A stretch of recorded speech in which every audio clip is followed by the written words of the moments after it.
Hello and good evening, everyone. So, we are back with another lecture of Android penetration testing.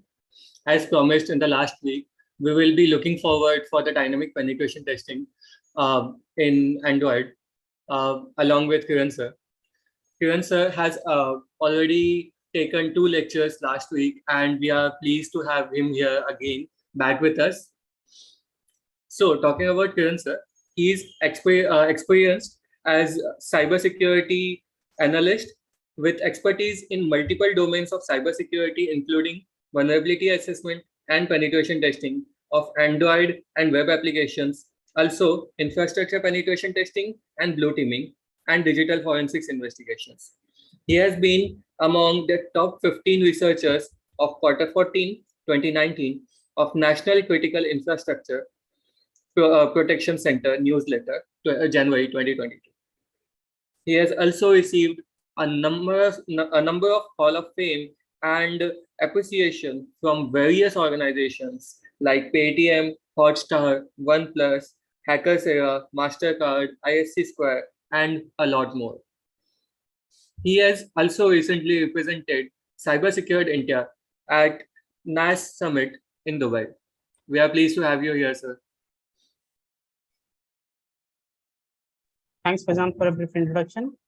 And let's get started. Let's give a minute.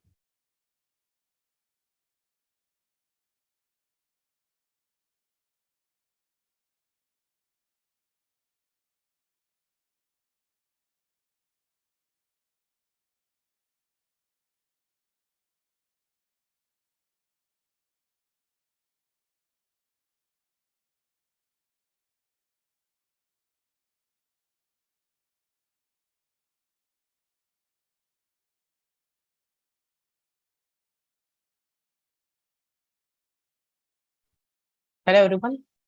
Good evening to one and all present here. So I hope you had attended the previous sessions of Android, in which we have discussed on the first section was completely, we can say, kind of 90% theory and basics that we covered. In the next section, we have covered the static analysis, or we can say something which was more related to code review kind of stuff and try to exploit activities and other kind of like insecure data storage and various kind of other vulnerabilities, in which we have solved the DVW8 application, download the Android application. Today we will be looking into some of the dynamic part, or we can say different dynamic something into the bug sort, and whichever we did manually in the previous session, using just by looking at the code, just by using ADB or other kind of things. This time we will be looking how to do it using automated tools like MobSF, FIDA, and other things. And we're also looking into like how to intercept traffic, how to bypass the route detection, emulator detection, and other kind of things into this particular lecture. This is the gist of it. Hope you'll be enjoying it. And let's wait for people to join, and we will be studying.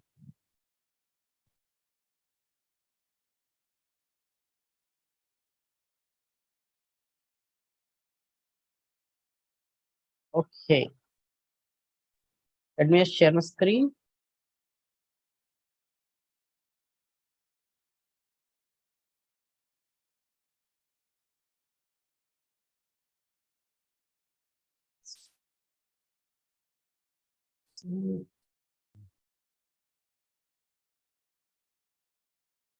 Okay. Share screen. Let me just share the entire screen. We are nice. And let me just do this. So previously we have seen into the emulator completely, right? We had with everything over emulator. So let's try this time on physical device so that we can balance everything.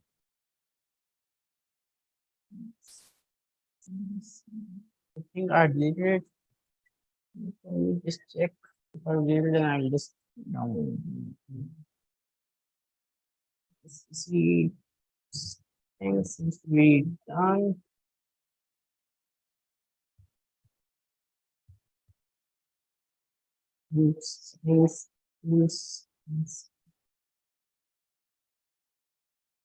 Okay, seems like I have deleted it after this.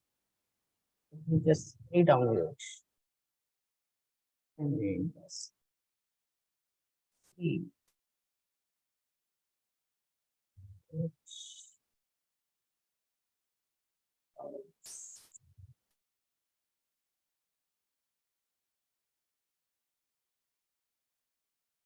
And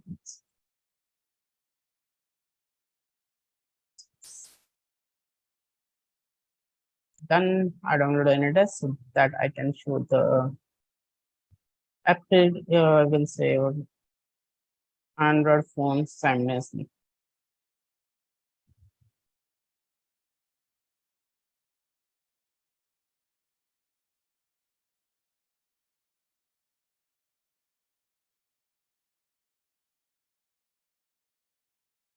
Okay, this phone, and let me connect to my phone. The phone, it's 855. It's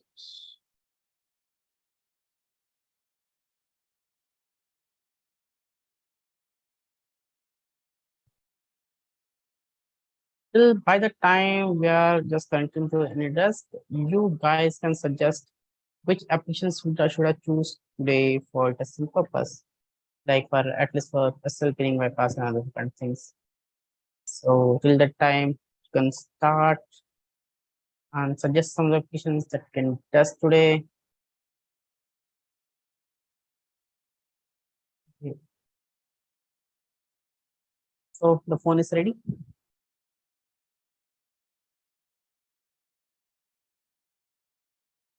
First thing that we will look into it is the MobSF. That is, what is MobSF?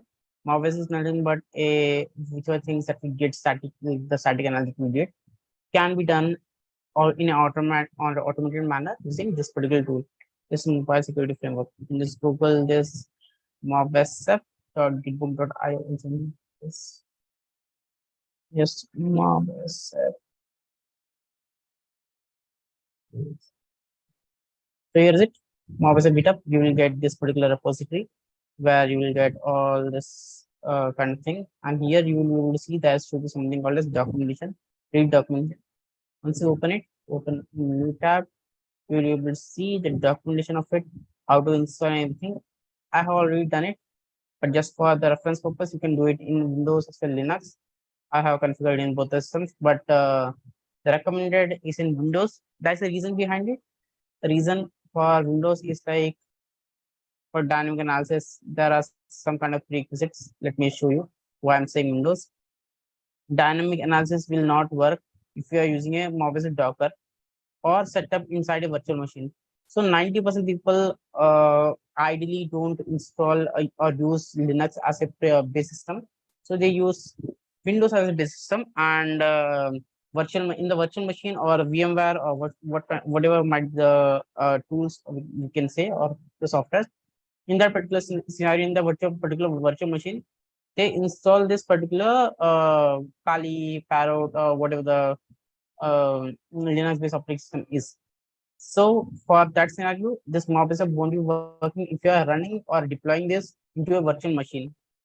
Hence, it is recommended to use or install it into a base system. If you're using Linux as a base system, then install it in Linux. If you're using Windows as a base system, then install it in Windows. So whatever your base system is. Okay. So this is the reason, main reason. If you are not interested in dynamic analysis, then you can skip. You can use irrespective of the platform.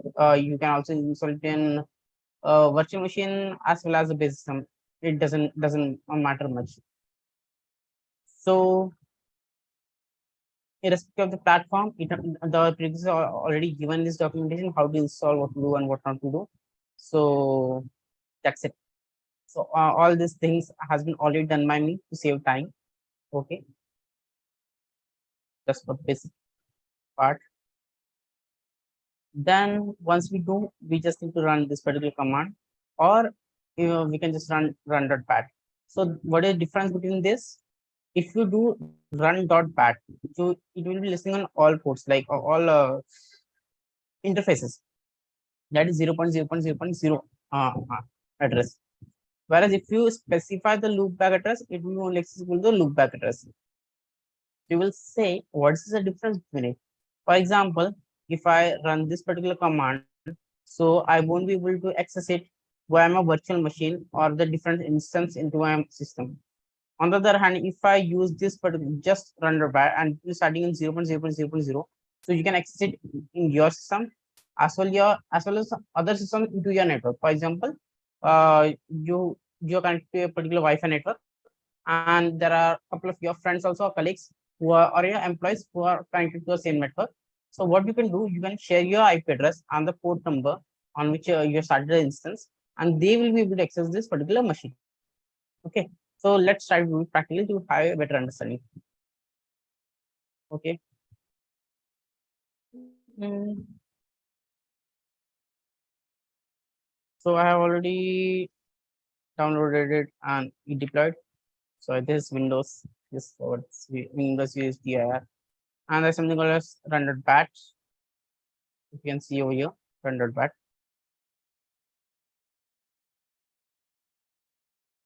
If I just press render batch, it is started over 0.0.0.0. So what I can do, if I just start, just need to check the IP address of the system. Let me just open the new CMD and check IP config, and I will be able to see the IP address of my system 192.168.0.69. If I try to add this particular IP address into my phone, I will be able to access it because I use the paste and colon 8000. Okay, and I should be able to access it time, and yes, and I'm able to access this particular, we can okay, we just do something called desktop site, and here's it.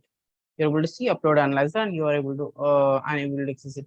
But just assume if I just remove, okay, just exit, and if I do something like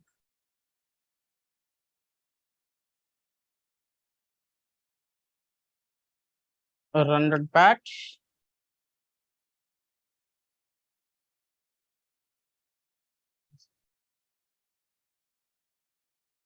okay, if I do run batch 127.0.0.1 colon 8000. So what will happen if I try now over this, if I just try to refresh it, okay,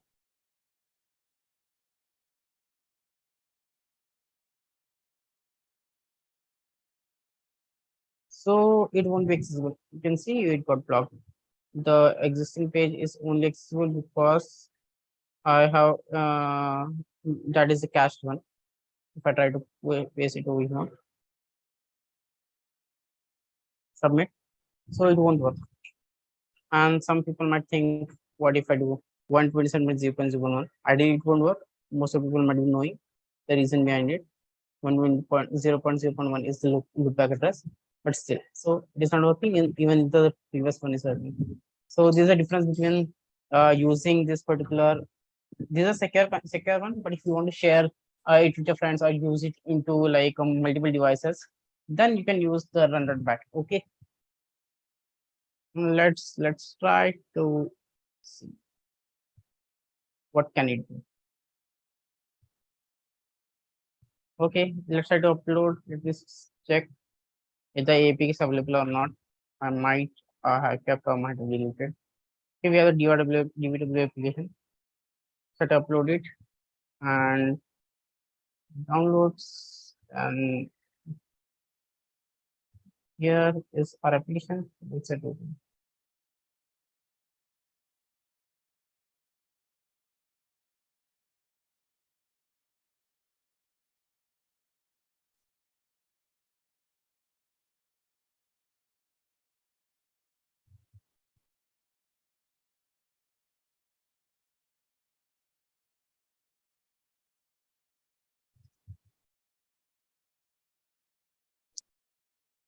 And whatever is going on the screen, if you are not able to see sometimes what's going on, it is taking some time to load. Then you can check the logs over here. Here you will be able to see all the things. If you recollect the previous two lectures, you might be able to understand that what we ideally used to do, we used to unzip, right? Then we used to check the Android manifest file. Just whatever we used to do is done by this particular application. Then we used to decompile the application, or we can say analyze these files. You might have heard about this part just in the previous lecture, GNI, Java Native interface. And then we just converted the APK to Java and Dexter Smalley. So whatever we have performed manually in the previous lectures, everything is automated by this particular tool.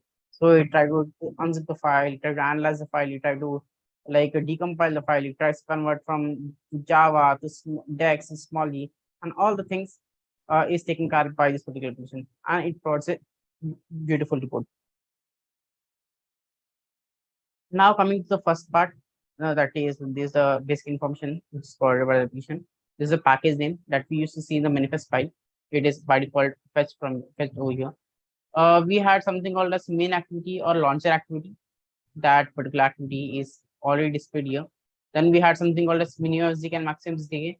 Minimum SDK, like what is the minimum Android version support. So we did something called as SDK 23, that is the maximum support. SDK 23 to Android version, if you recollect. And here's it. SDK 23 means Android 6. Okay, Android 6. So this is how whichever we try to identify, analyze in the Android manifest file is displayed directly over here. So then we came something to something called as activities. So in activities, we are seeing something called as export digital tool, if you recollect. And we are saying that when we see activities like export digital tool, then that is the juicy area, or that is the target area that we need to look for. Anything, it might be activities, services, broadcasters, US providers. So we have exploited one provider, and that's the one content provider, if you recollect. I'm not sure if you're recollecting or not. Let me just try to install this application so I can explain you in a better manner. Okay. WFA select. Oh, I'm sorry, it's not the emulator. So I want to be able to do it directly. So let me just connect and install it again. ADB connect.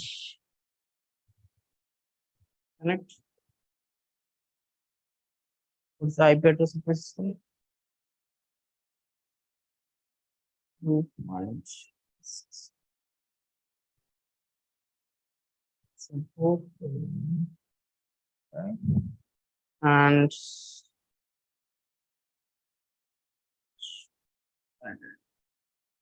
okay, it failed because I didn't give access. Okay. ADB install DVD. Okay, it has been installed successfully. So let me just open that app.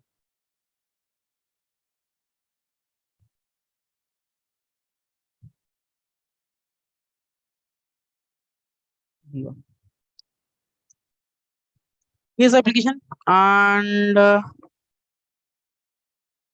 somewhere around here we just have seen the content related issues. Content product related issues where we try to extract the notes of the particular application notes activity. Let me just check probably this one. This control, yeah. So this was one content product. If you see here, the content product. In this particular, we can say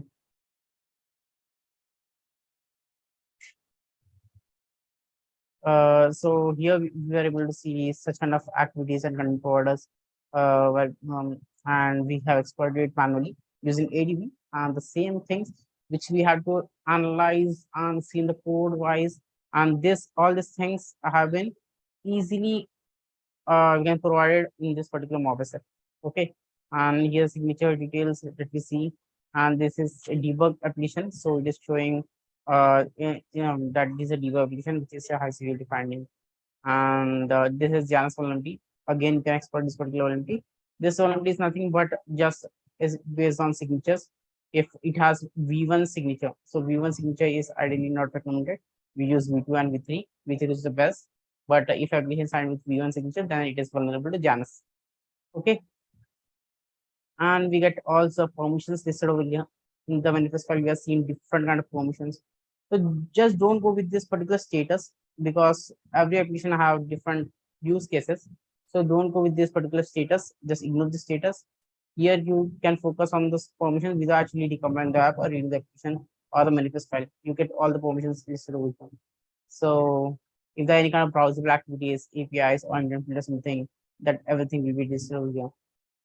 Then we have something called as intent filters activities, which we have seen in the above. We have seen the count over here, right? 2 and 1 and everything. But if you want to see what is the exact activity or content provider that is being seen, that you can see over here.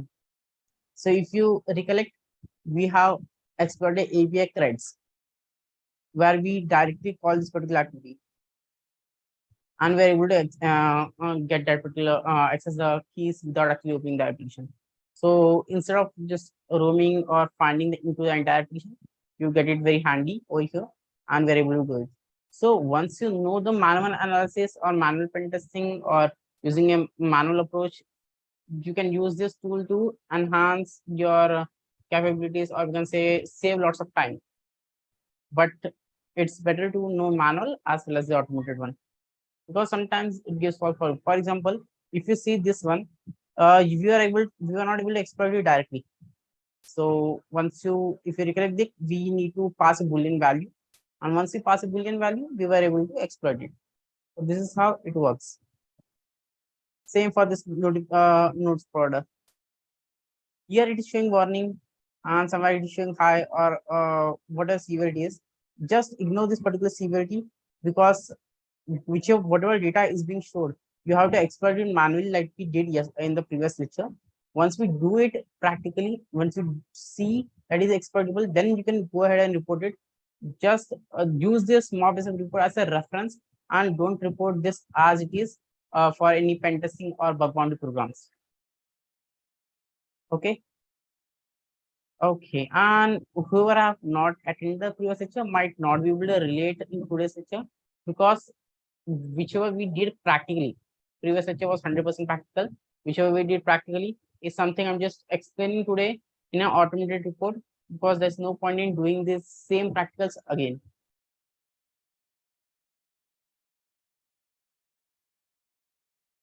Okay, someone is saying please cover mobile top 10 vulnerabilities. We have already covered in the previous lecture. Previous lecture, I think you were not a part of the previous lecture.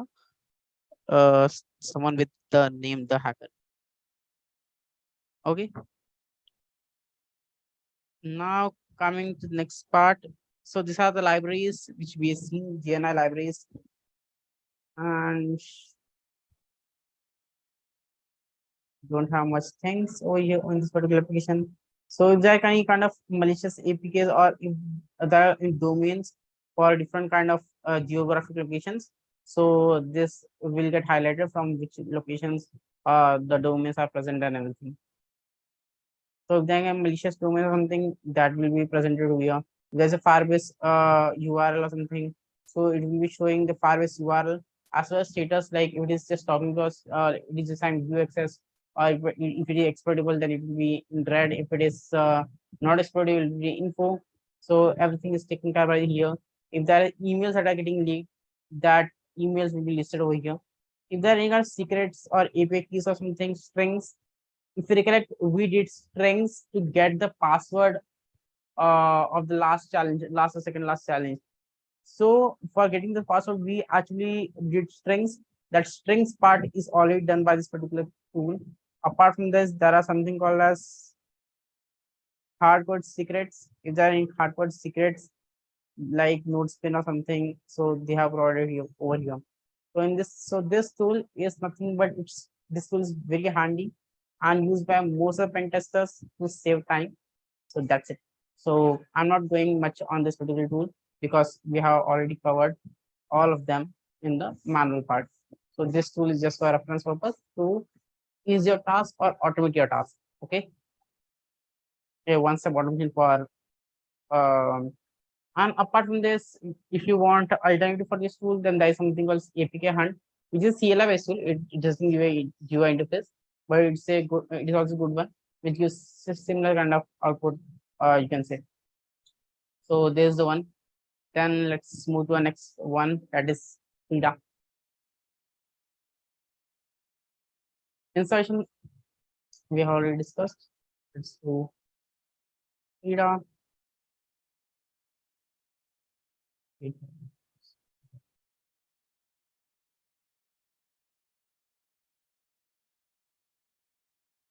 So what is Frida? Like we have seen that multiple one part is for dynamic analysis, so static analysis in which we do look in the code, analyze the APK and do everything based on the APK and stuff.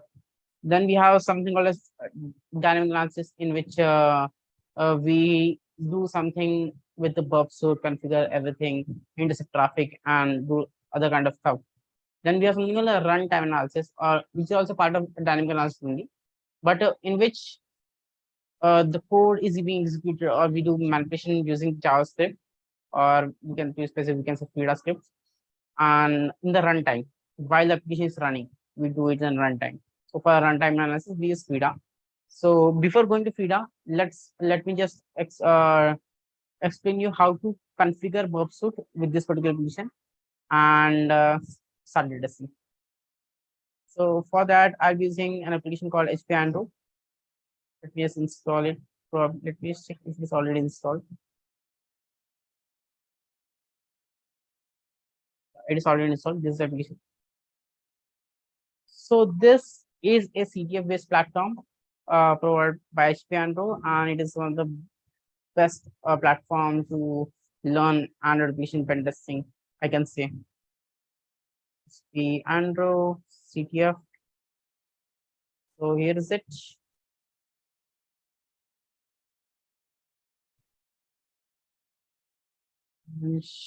Just log in.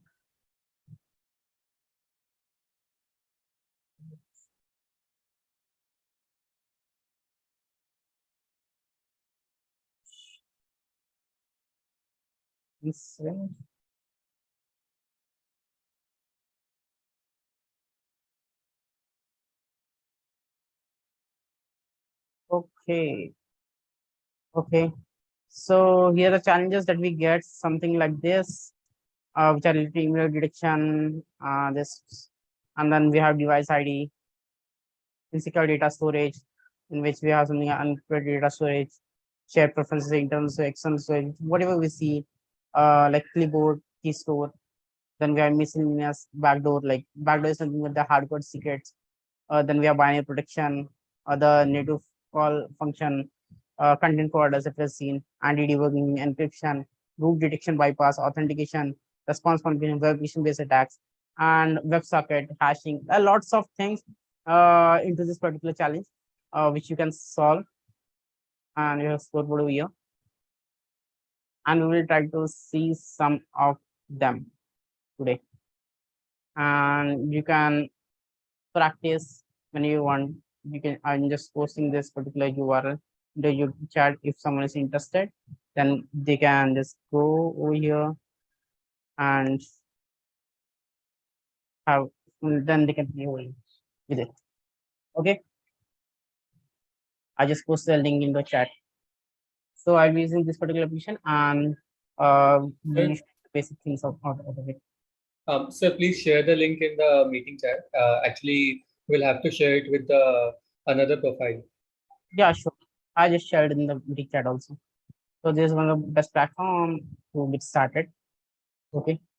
Apart from this, we are also given two different labs, which is also open source, or you can say labs, or you can say vulnerable machines, which you need to solve. So that will also help you to scale up better. Okay.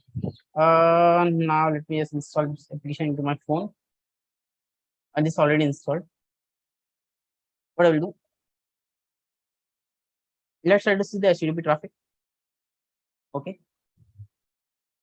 This is the first challenge in which we need to intercept traffic. So let me just start the box suit.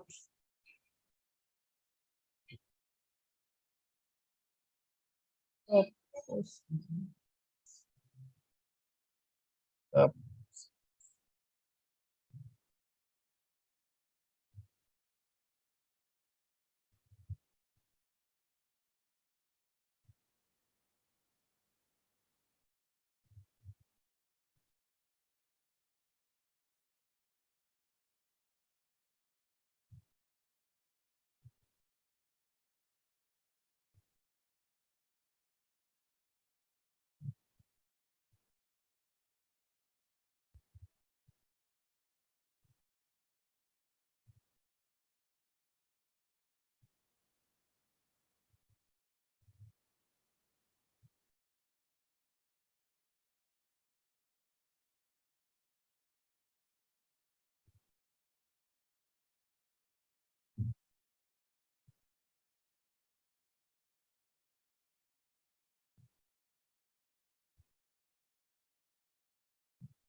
One second, guys. Okay, and here's it. The box it is ready. Okay, and let's say target proxy. So Bobsuit is already aware like how to use Bobsuit and everything because the Bobsuit is already done. But just for understanding, just for the Android perspective, like I'm not sure if they have demonstrated for the Android part or not. So what we'll do, we'll just go and click on task. Okay, and see if we are able to access. Let me just turn on align with the application itself so that you are able to see both of them simultaneously. And in the options, you need to select this one, edit. We have two options. You can either select a specific address, which is a phone address, okay, which is the IP that you allocate to your phone, or you can use all interfaces in which irrespective if your phone is on Wi-Fi, LAN, or like if your PC is on LAN and your phone is on Wi-Fi or something. So there are two different interfaces. One is WLAN, one is ETS0. So it won't create any kind of issue. So irrespective of whatever the network is, you will what's a not network, what are the interfaces, you will still be able to intercept traffic. So I ideally prefer star 88 or port number may vary, but I use star IDs all interfaces. Okay. Once I click over here and click on reload, I'm still not able to get any kind of traffic. The reason is I haven't configured the proxy. So let me show you here. And I'm just long pressing over here. Now what we need to do, we need to get the IP address of the system. Okay. Just go here and I will do IP config and see what is the IP address of my system. I can see 192.168.0.69. And what I need to do, and just go to settings, click on edit, and there's something called advanced options. And I will just scroll and here I'll click on manual. Okay, once I click on manual, there's something called as proxy.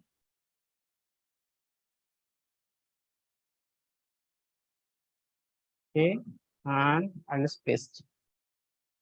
Okay, and whatever port number is, it will be 8080, it will be 8081, or it might go into the whatever the port number is. Just save and just need to verify once again. Just go and you will be able to see this port number and everything. Okay, and just go click on close and this okay. What we will do, just now you are able to see we are getting a traffic. And again, I will come to this particular one.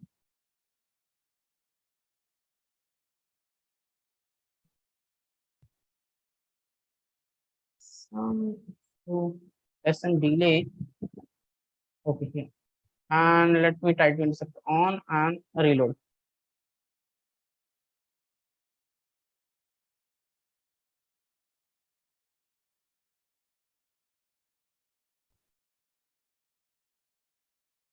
Okay, here. So I am able to get the traffic. Okay. So if you can see HP Andro Ravi Ramesh.info. And here is it. This is how we are able to get this HTTP traffic. If you can see over here, this is an HTTP traffic, and that's it. So this is how you can insert the HTTP traffic. But when it comes to HTTPS traffic, we won't be able to intercept it because if the Bobso certificate is not being installed. So how to install Bobso certificate? Initially, we need to go to browser. I have already installed Bobso certificate, but still for your for your understanding, just go to like just enter burp colon say http colon // burp. Once I enter this, you will be able to see burp professional, and there is something called CA. Once you click on this particular CA, a certificate will get downloaded, and then that certificate you need to import it into your set phone. If you're using the phone which is the latest version, like Android 11 or 12, then you have something called as install CA certificate. Okay.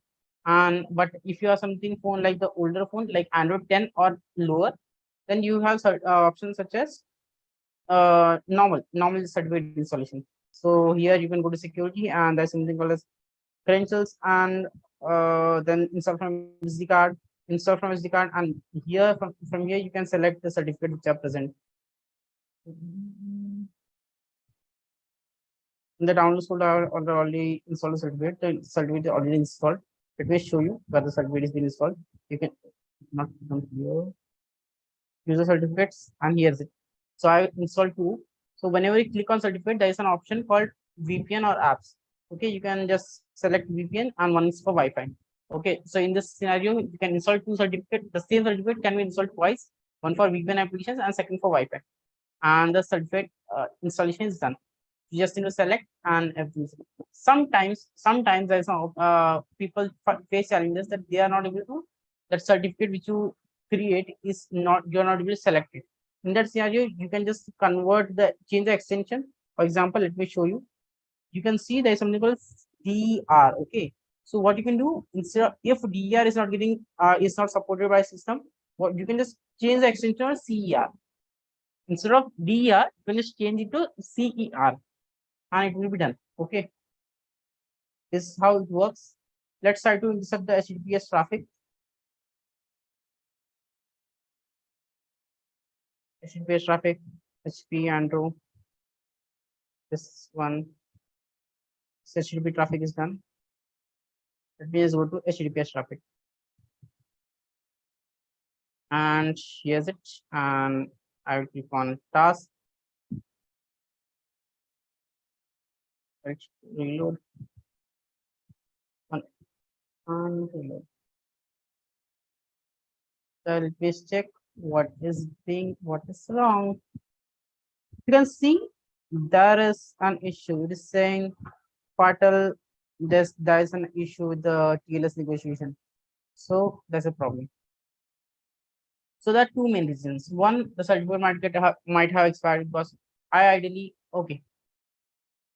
I think the certificate might have expired, or certificate ideally use this particular device for my office testing or office phone, or you can say for my office device, and probably that certificate is not compatible with this particular phone. So let's create a new certificate for device and try to do it again. So initially we have seen that whenever you try to and you encounter any kind of error or something now, just go to dashboard and see this error, you can say the event logs, where you will be able to get what is the actual issue that you are facing, and you will be able to identify and figure out a particular issue. So initially I already know what does this error does, and I'm just fixing out myself. But in case if you don't know, you can just Google out the particular error, and you will get appropriate solutions out of it. Okay, let me just just download one more certificate and work. This CA certificate, download again, details. Okay, downloads. What I will do, I will just rename this as office, better understanding. Okay, and what I will do here, I'll just rename it as like home. homework. And this like office work.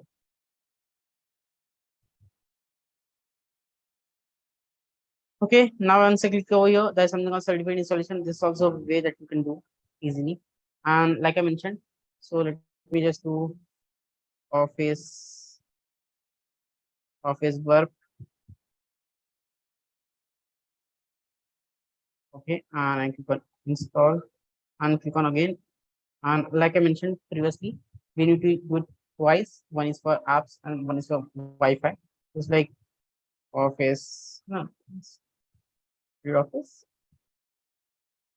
It's and instead of home, I think I did written how office security, identity credentials, user credentials. Okay, I just mentioned office. I actually need to run right home because it's the home one. Select and homework. Okay, again homework. Select fingerprint home. What I do to home work Wi-Fi. The reason being is like to distinguish between both of them. Okay, and done. Everything is done. Now everything is ready. I hope this time there shouldn't be any kind of issue. Here is it. Let's click on and try to reload it.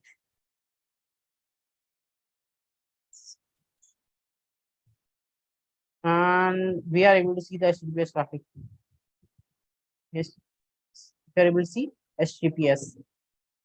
I'm not going to solve this challenge because I want you guys to solve this challenge with your own because it's a serious challenge. So these challenges are already solved by me.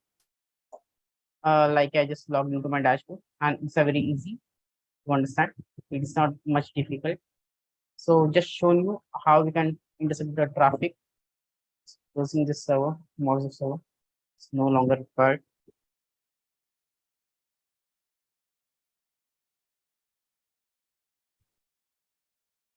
Okay, again.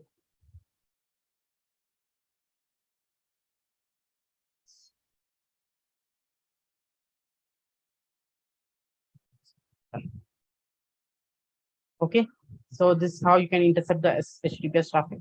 But this is not over. Sometimes we won't be able to intercept the traffic this easily, like we do in web applications. So we need to bypass the spinning and other kind of stuff. Now the question comes how do you bypass spinning? There are multiple options. One first option is like the easiest way. We can use SSL unpinning 2.0. This is application that you can use in some time. And here is it. We are able to see lots of applications. And once you click on any application, so SSL pinning, let's take an example of some application. Just just give one example for which we want to try.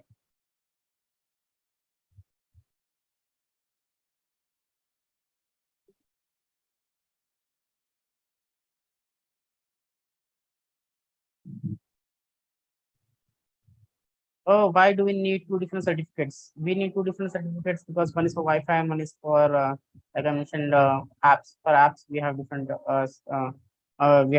configuration. Apart from that, some people mentioned what is CR and DR. So I don't know actual difference between CR DR, but some phones doesn't support DER. So hence we need to rename it. So both are certificates. They are just extensions that I can see. But I don't even don't have much visibility on it. But in case if DR doesn't support, you can just rename it to CR. Okay. Vikas Patel is asking, can we use Android bug in place of Morgan? See, tools are up to you. Different people use different tools. Like I mentioned, there are always alternatives out there. So whichever you feel flexible, even when it comes to operating system, I mentioned like I am using Parrot, some might be using Kali, some might be using some like we initially discussed in the what Sandup operating system. So some might be familiar with like with Windows, they might be using Windows. So totally depend person to person. So what these tools you want to use. Some people use objection, while some people use PIDA. So totally depend on person to person. So tools are this choice of yourself. Now coming to, yeah, I was just asking, like, do you want me to test a specific application? Do you want me to test, or should I take any randomly?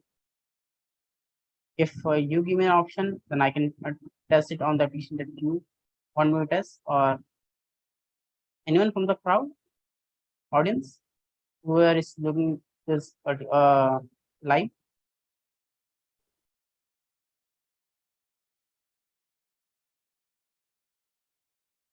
Okay, let me just take some random application. Um, which one? Let's take Facebook. Facebook is a, or Facebook, Instagram, Zomato, Swiggy. Which one do you want? I can see no answer, no comments. The chat seems like people are now interested in today's lecture. Which APK you want to test?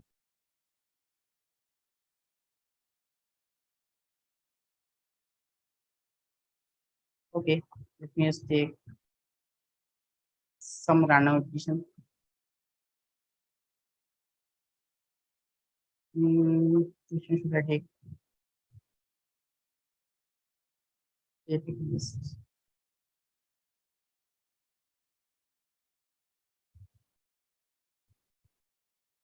Let's take randomly best APKs for Android. And I have to see out of 15 which one, just random one, which should be like,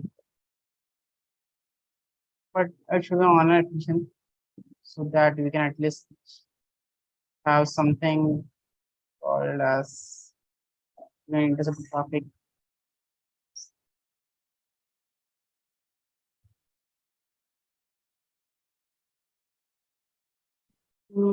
I can see this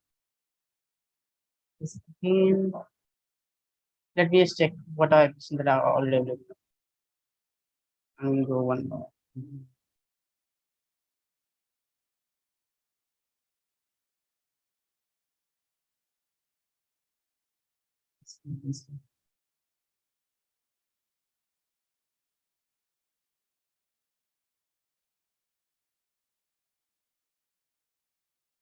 How about Flipkart? Let me just install this Flipkart application, and let's see if we can intercept the Flipkart traffic or not. Even I haven't tried previously, so it will be a new experience for me too. And not every application can be bypassed easily, but let's try. Let's try and see if we can bypass Flipkart as pinning and do it. Okay. Um, just trying randomly because we got no response from the audience. I was like, let's try it in the audience, but we didn't get any response. So, okay, now we got something after a long time that people are saying Facebook, Zomato, Swiggy. Yeah, okay, we will try one by one. Facebook, Zomato, and Swiggy. I just taken random three names. Okay, but here's it. I will and try this and continue.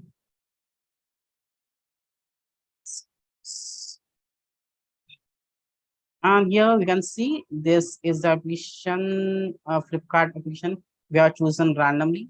And let me just try to close it, close it, close it, and we will try to disable traffic. Okay. Initially, we will try the basic method that we ideally use. Edit, show more options, manual, and then we just add the IP address, the port number, and save. Okay. And I click on back. And let me just try to intercept the traffic if and see if I can intercept the traffic on Flipkart. Let me see if it is visible or not. Click on shop.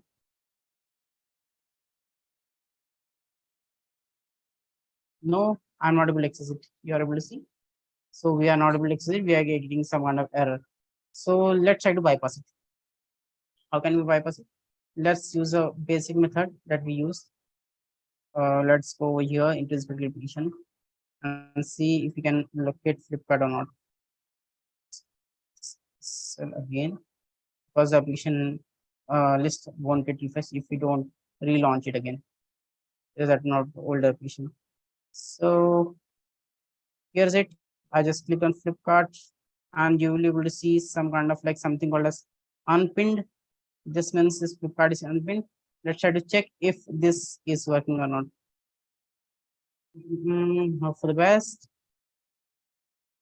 No, it is not working. So this is a scenario where most applications, this particular application doesn't work with all the applications. Sometimes it works, sometimes it not work. It doesn't work. For some of the applications, it is working. For some of the applications, it's not working. So what to tackle this particular problem? We come up with something called as FIDA, which is a runtime analysis tool, which is much better in doing all these things. So how to configure FIDA? Okay. So here is it. FIDA. You can just clone it. So installation is again a challenge when it comes to FIDA. So for that, I have already created my blog, which I have provided previously, where you can get the entire installation for FIDA setup. Let me just use this. And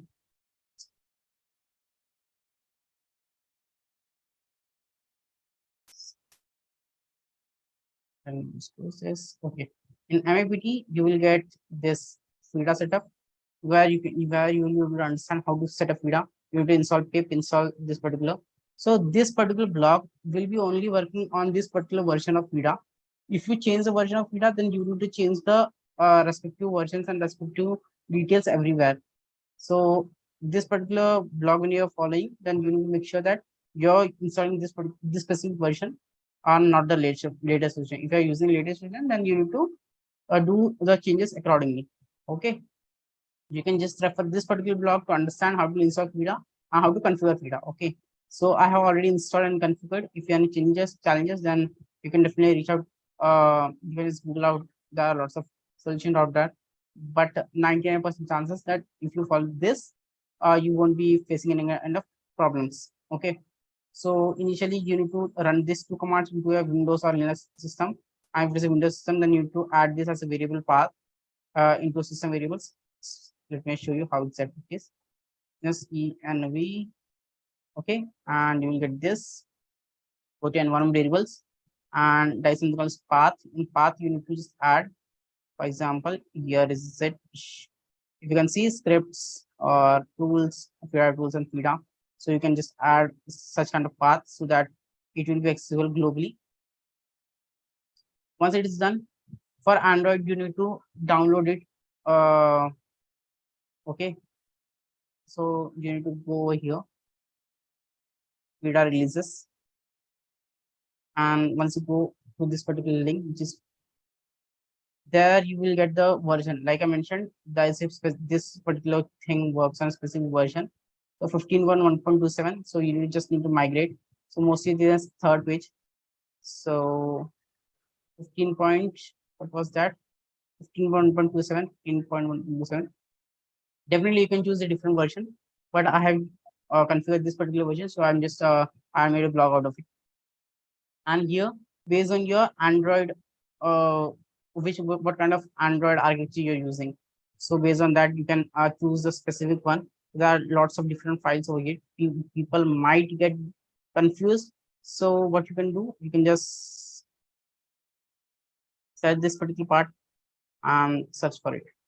Control C, Control F, Control V, and here's it. So this is a file that you need to download. Alternatively, there's a high chance that you might be having different ARM, like 32-bit systems, 64-bit system, or ARM systems. So a variant of simulator, it is a 32-bit or ARM based architecture that we use. So out of this particular 4 files, okay, so it will be one of them. So what you can do, you can download all these 4 files and try it in a system. Okay. So for my system, this particular file work or this particular server work. But apart from this, if this is not working, if it is giving some kind of error, you can try the rest three. This we have already discussed in the first lecture. If you recall the first lecture, we have discussed something about the ARM 64, x86, and x86 64. So I hope you are able to relate why that theory was important when you are doing practicals. So this is where the actual architecture becomes a picture. There are also multiple commands that you can use to get your Android architecture. What kind of architecture is your Android supported? So based on that, you can get the accurate results, like which one should you choose. But yeah, that you can look it at your own. Okay, so this is how you can just download the server.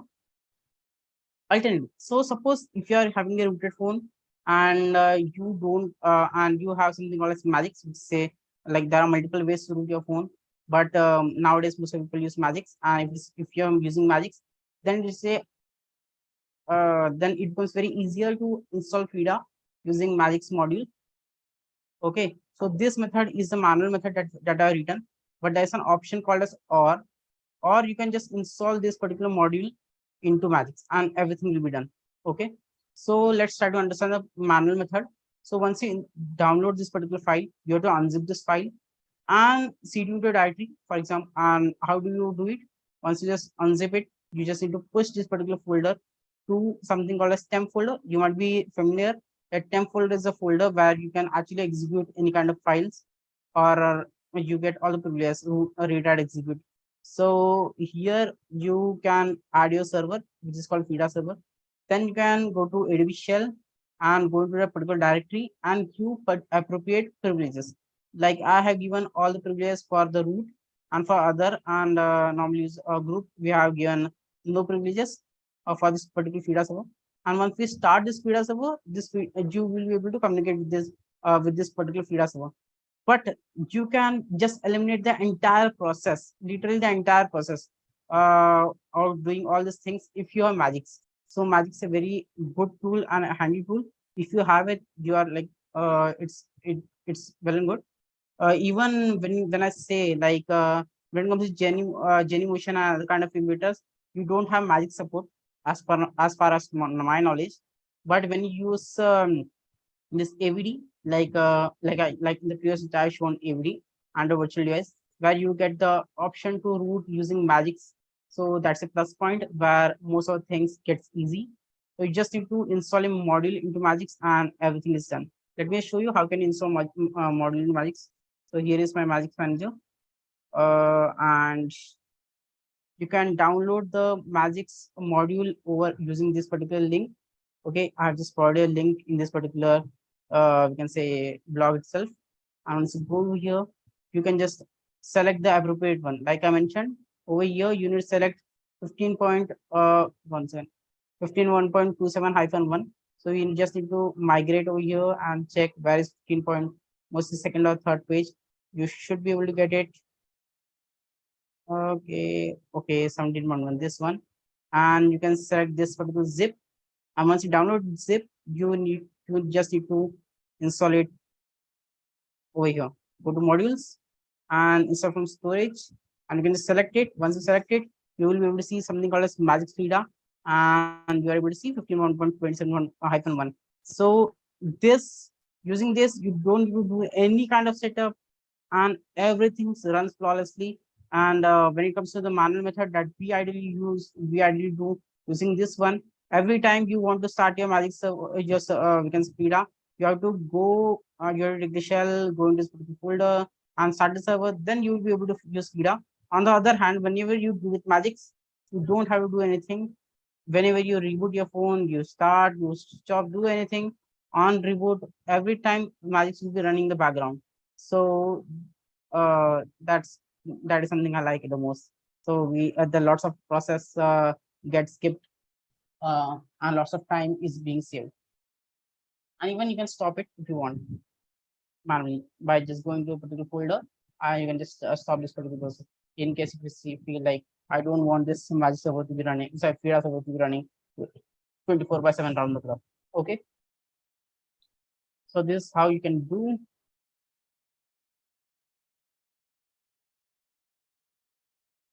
how to find out the architecture of the answer. You can just pull out. Let me show you. Like how to find the architecture of the Android using CMD. It was a simple command I just want to select, but here is it. There's command, you will be getting it. Artificial cat CPU info, or this particular command even will be better. Okay, and let me show you example. Here's it. I just do, and I got this. Okay. So in this particular manner, you will be able to get your architecture. I hope I answered your question. When the other command you will use, get much more details. So this is giving lots of details. Previous one was much better. So if you want more details in this command, if you want just a direct answer to your question, so there's a command that you can use. Okay, I hope I answered your question.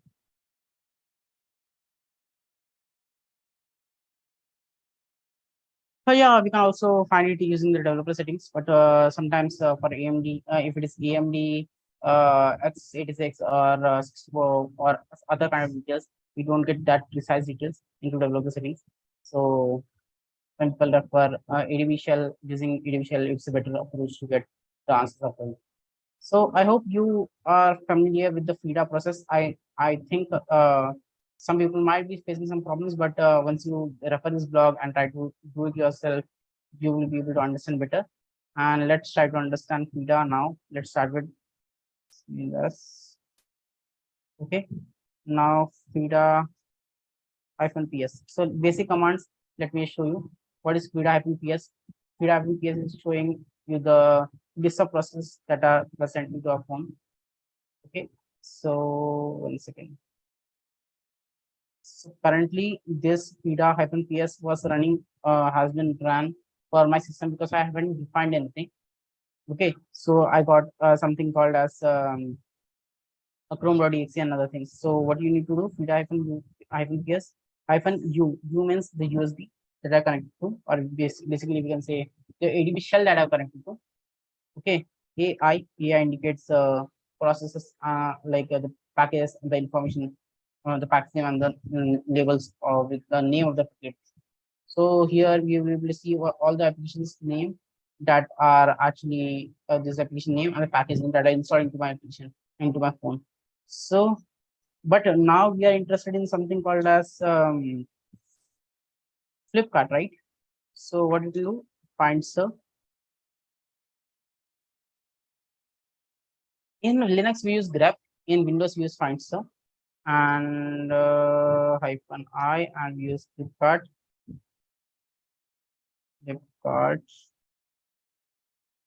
And we should be able to get, yeah, he is it. So he is a packaging of Flipkart. Okay.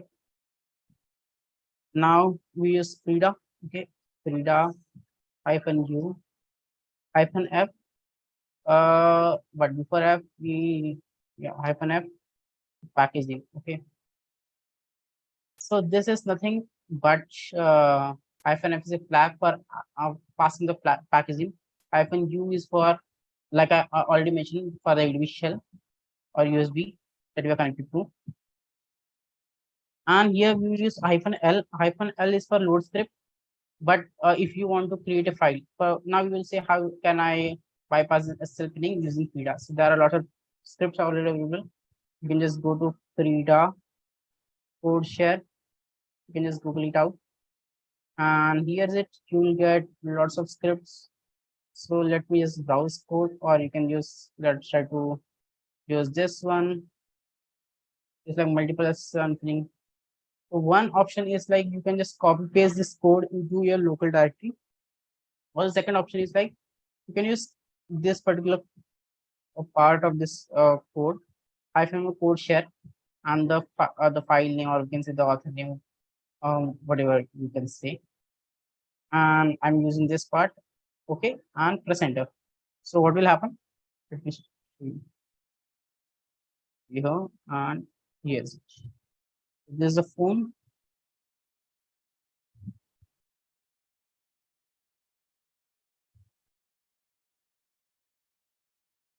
See, I won't be doing anything in my phone. I won't be touching this phone. And what I will be doing is like, here is it. I'm just running this command, and you will see that automatically Flipkart will start running.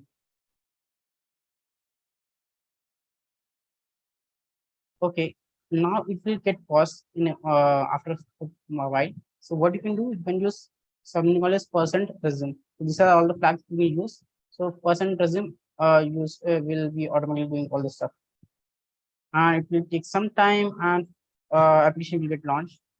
Ideally, it got launched into my phone, but it is taking a while to reflect in this particular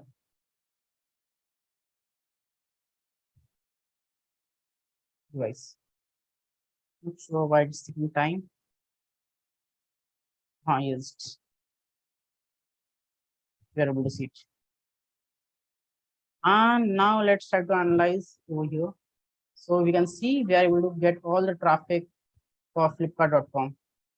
Initially, we got something called as retry not available or something, but now we are able to see, and within no time we will be able to load all the like all the URLs. Actually, I had something called as interceptor traffic, because of which it is taking some time, but within no time you will be able to see all the here's it. And suppose if you want to insert any kind of traffic, let's take initially we clicked on shops, right? And we got the error.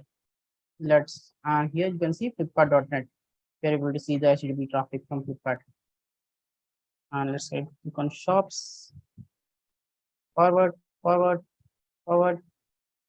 And here is it. The things which we got previous time as retry, and we're able to bypass it. This is how SSL pinning bypass works, or this is how FIDA works. I hope you enjoyed the, this part. The same you can do for other applications also.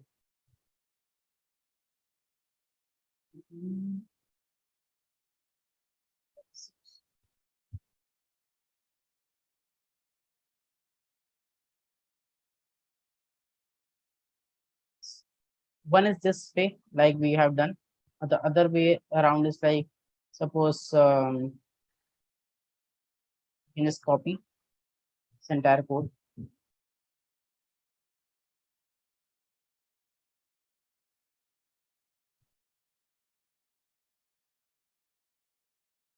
Okay, and what I can do is like I can just create one file, new file. Okay, and I'll just name this like SL and paste Control S and cut. After I'll do yes, yes. And what I can do, I can just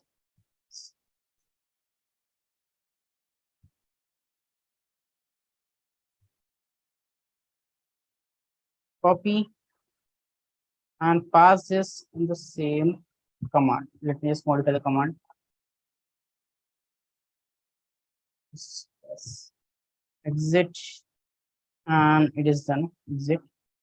Instead of code share, what you can do, you can use -L in case you don't want to connect to the internet, you want to go working offline.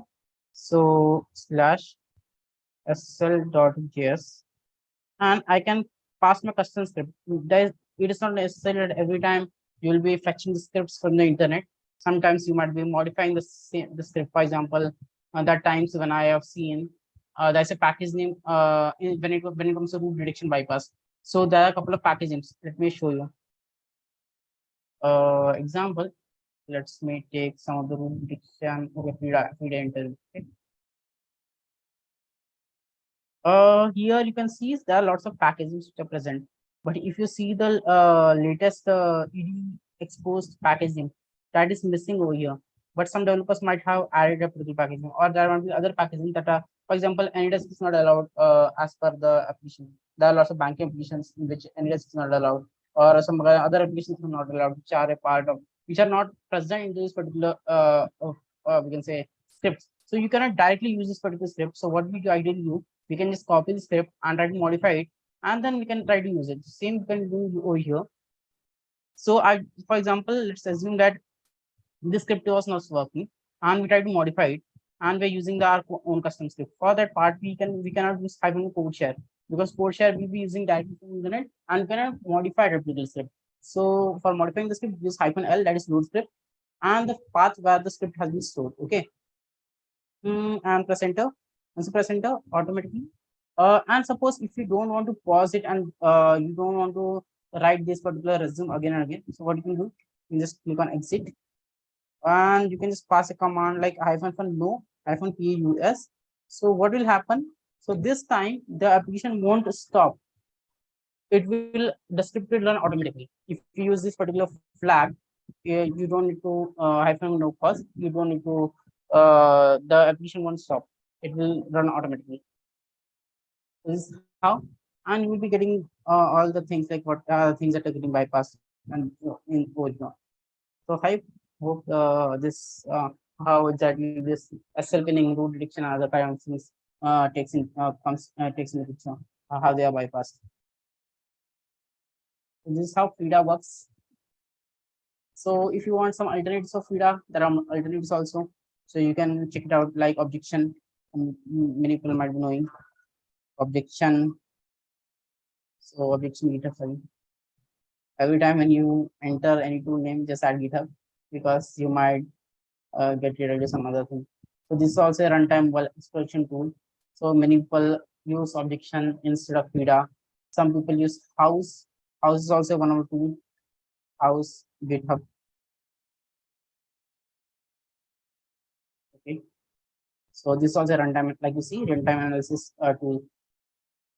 So here's it. So this is a run objection which you can use. Many people use to bypass FIDA as opening root rejection, memory leaks, other dumping, patching, and other kind of things using objection. Some people use FIDA, like I mentioned. Some people use this one, like house. House also a very good tool. In which you can see such kind of things. They are also doing lots of tutorials and everything, which you can use to do it. Okay. House again based on this objection, FIDA, and other kind of FIDA scripts. So even objection, if you see, objection is also built from FIDA. So I really use FIDA because most of the other tools have been derived from FIDA itself. So apart from this, we also can use inspect. Inspect is also a very good tool to do it, but with inspect has some kind of limitations. But again, it's a very good tool. For inspect, you need a expose framework installed in your phone, else it won't work.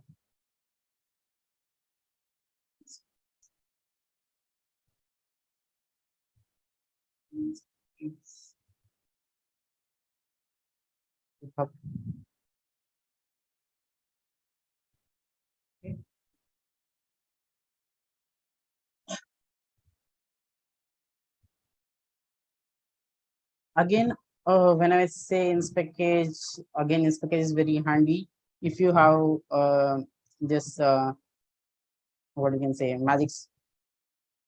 In magics, you can just install this.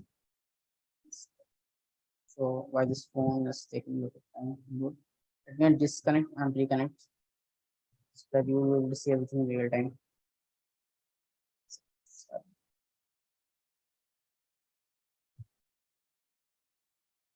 Okay, so for inspect page, initially what you need to do is you need to use the presets, like you need to install this redo expose and redo. But currently this redo is suspended because I have enabled Zyzix. So what exactly is Zyzix? If you look at the first lecture, we have discussed about Zyzix, how it is helping. So you can just disable it. So I have enabled it to configure denial list. So there are multiple ways to bypass root detection, email detection, other kind of things at the base level. Like in the Magix model itself, Magix itself is a very good tool to bypass most of the things. Let me show you how exactly it works. Okay, I'm just disabling, and let's try to analyze using root detection, how root detection works. Okay, I'm just clicking over here, and you will see. Okay, there are lots of checks like root duration which are being detected. Okay, so this is so now let's say this is the magic of this particular magic model. So what we can do is like I will just configure the deny list over here. So this for root detection. Root there is a library which is used for root detection and everything. So I'll just go to root sample, and here is it. I'm done.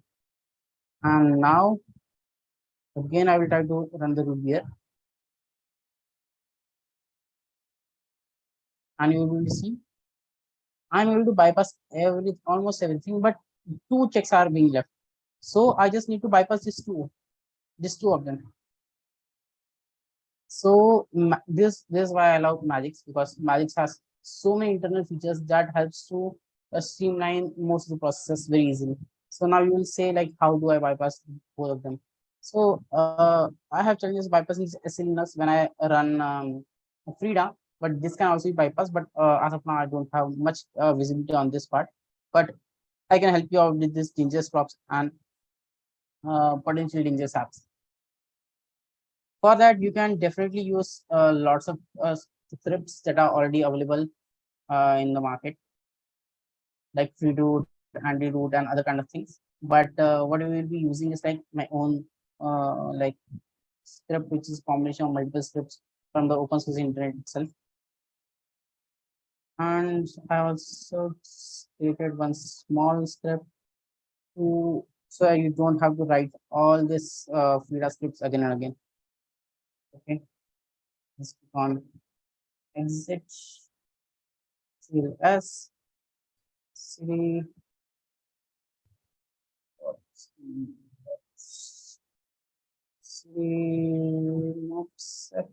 Okay, and I something called that. Now, what does script do?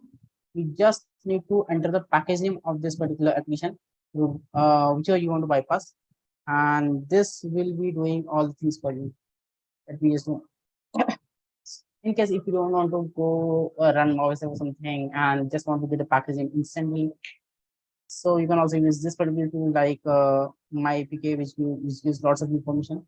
Now, for example, let's take Flipkart for example. It gives okay total coordinate permissions are that 23 activity services receivers and other kind of things it gives. When it was installed, packaging, even the translation like from SDK to Android version is being done over here. So it's a very super interesting tool which helps me a lot during my business activity and saves lots of time. So here's the data path, the shared library path, and the permissions which we see in the manifest file. So, like I mentioned, like I promised in the start of my lecture, previous lecture will be completely manual. This lecture will be completely automation. So today I am focusing more on the automation part, like how can we use this automated tools, that means a ready-made tools to streamline or fasten our pen testing journey. So here you can see all this on all the activities which are seeing, the services which are used, the broadcast receivers, providers. We get metadata and so on and so forth. We get lots of information using this particular tool. Even most of the vulnerabilities can be found over here also. For example, if you see something like a allow backup true, if you say true or such kind of scenarios, or we can debug using true, then you can just report two findings instantaneously. So here is a lots of content that you can see. Even if you get some kind of findings, information findings, and some kind of findings over here also using signatures also. So this is how. But coming back to the packaging, watch root beer, right? So this is a packaging which you just see. Okay, and this script what you can do, it does everything for you.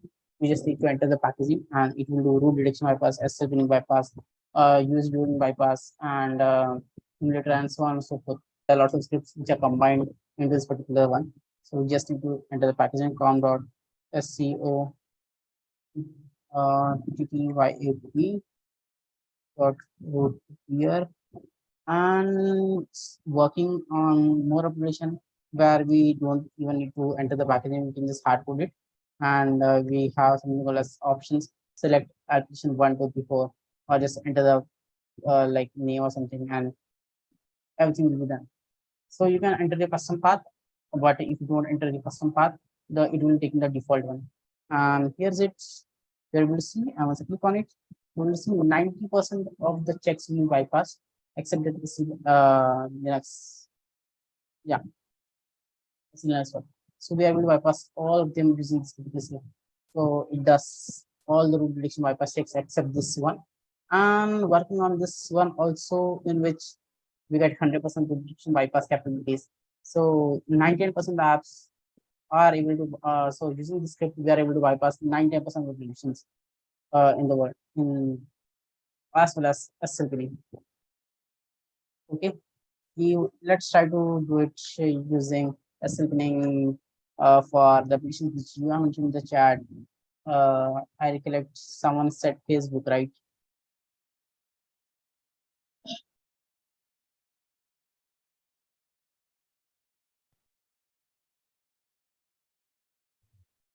Okay, now coming to, he said that they want for Facebook. Check if I have Facebook already. Yeah, I have Facebook already. Here's it.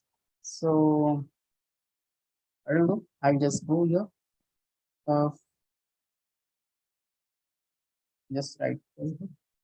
If you try to intercept the Facebook traffic, it's very difficult for you, but this script is very handy. Here's it. Let me do one thing. What I'll do, I'll just click on this and enter the package name com.facebook.patana and press enter. Press enter. And here's it.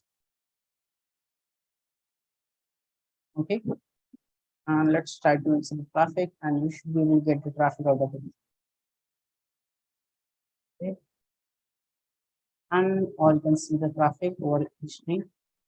Here's it. Total facebook.com. Okay. So has occurred. In this script, if something went wrong.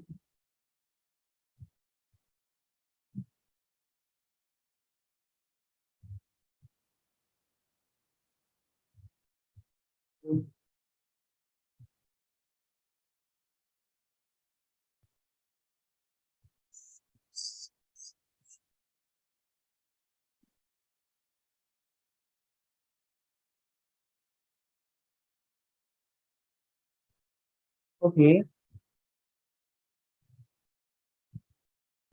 probably this was not working.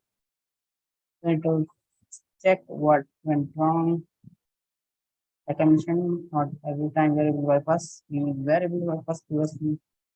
Not sure what went wrong. I might need to work more on this script. And this let's try for Zomato. Zomato is not installed. See. Zomato.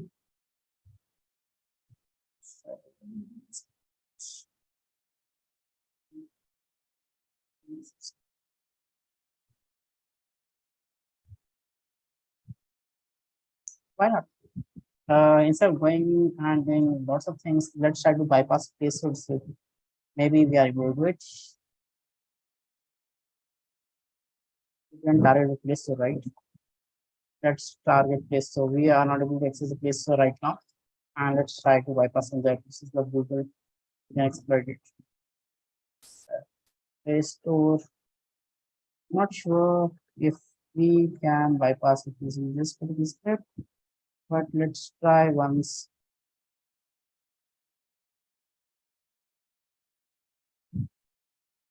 Running and press enter. Let's see if it's working or not. It's worked and it's very good. Oh, we are able to bypass this one. So you can see initially we were not able to access this, so it was giving error, but now we are able to bypass it. So this script or this Frida is super pretty cool to do lots of things, because in Android, if we are not able to intercept the traffic, we won't be able to do any kind of pen testing from dynamic. We can say we are not doing any kind of dynamic analysis, or we can since we are not able to intercept traffic, like 90% of testing for online applications becomes nullified. So it helps a lot. Uh, and this is how you can work on this Android part.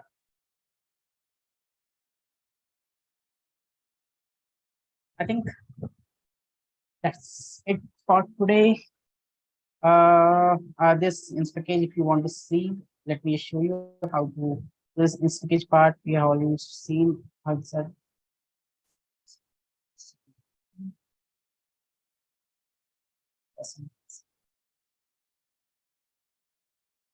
So application will get downloaded in the background till that time. So in this package, this is the package tool that I mentioned. So this module is disabled. Like I mentioned, we have some kind of liquid that needs to be installed required. Like just go to Magics and go to modules, and we need to disable the Isaacs first.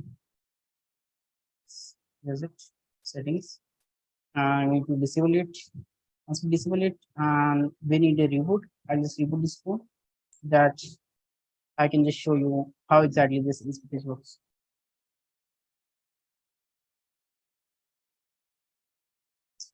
Bad time, it is getting the phone gets restarted, just giving gist of it. So this is again a similar one, like we see in for FIDA and everything. So when if you want to do logcat, you want to see shared preferences or any kind of things, or SQLite DB or something, file systems, even the encryption and decryption part which you see in the runtime. So most of the things are actually exposed by this particular tool. Uh, so it is again a very high tool, do lots of things. So these are the requirements you need exposed framework like I mentioned. So either exposed framework or ED exposed or something is required in one of them. And then you can just download this particular tool. And once you install this tool, you have to just reboot it. Once you reboot it, you will be able to use it. Then that's it. This is how the interface looks like. And you get lots of information like crypted hashes, SQLite DB, HTTP traffic, and file system miscellaneous, and lots of things, lots of information you get. But the condition is these things you will only will see if you have a phone with Android version 7 or lower. But unfortunately, I don't have a phone which is with Android version 7. I'm having a phone with Android version 10. So I won't be able to demonstrate this part, but that's a hack. The hack is like, even though you won't be able to see a dashboard, you will be able to see in the phone itself. Like that's a hack through which we can actually access all these things. Okay. Okay, let me show you how to do it. Yeah, my phone is ready. Let me just connect my phone to NLS again.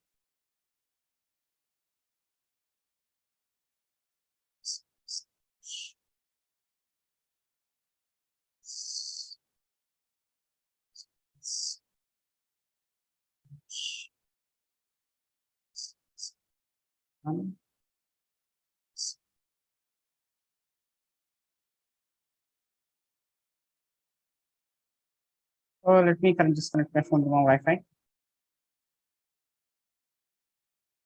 Here's it. And as and let me just retry. Except start now.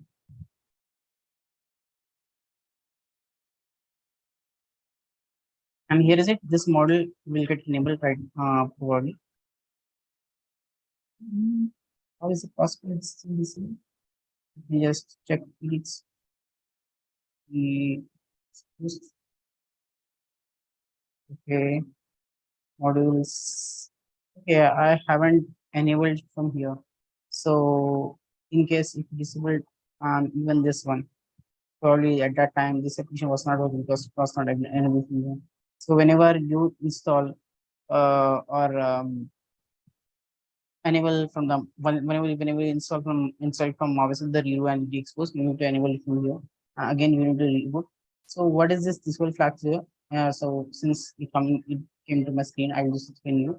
There are applications like Netflix, Hotstar, and other kind of applications where you are not able to take screenshot and other things. You're not able to record things. So in that scenario, you can use again you can use script, or you can use such kind of models to actually bypass things. So there are n number of models you get in expose and expose framework, and there are lots of models that you get when it comes to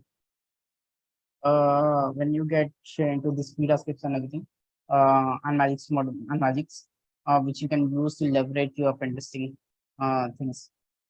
So hopefully we should be able to access it. If not, I need to reset it once again, because whenever you do any kind of changes, you need a reboot. Okay, this is the last reboot. It's the last which you will be looking for. Till that time, if you have any questions, we can discuss.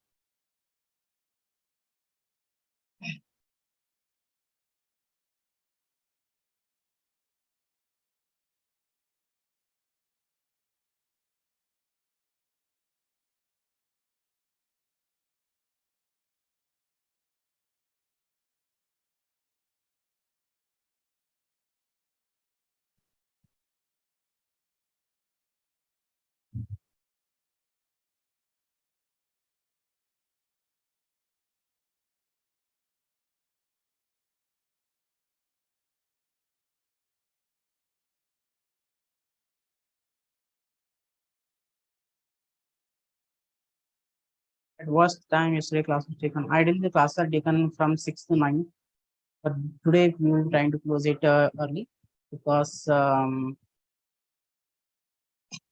we have already covered most of them in the previous two lectures.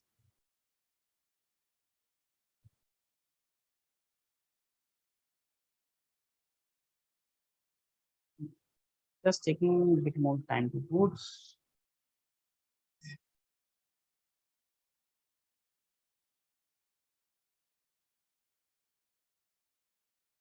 Okay. Now going to Anydesk again.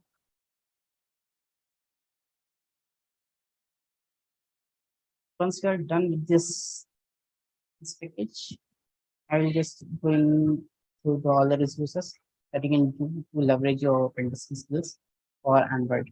And I will close it. And let me just open the Anydesk first.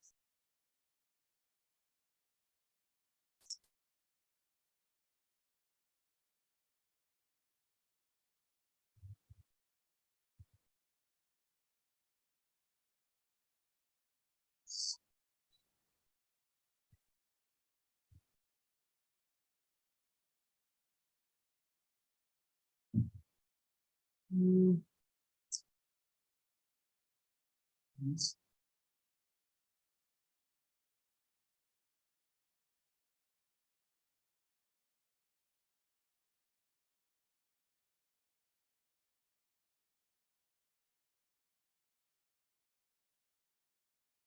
Okay, let's start.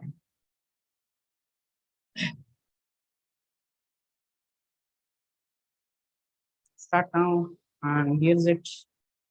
This package is ready.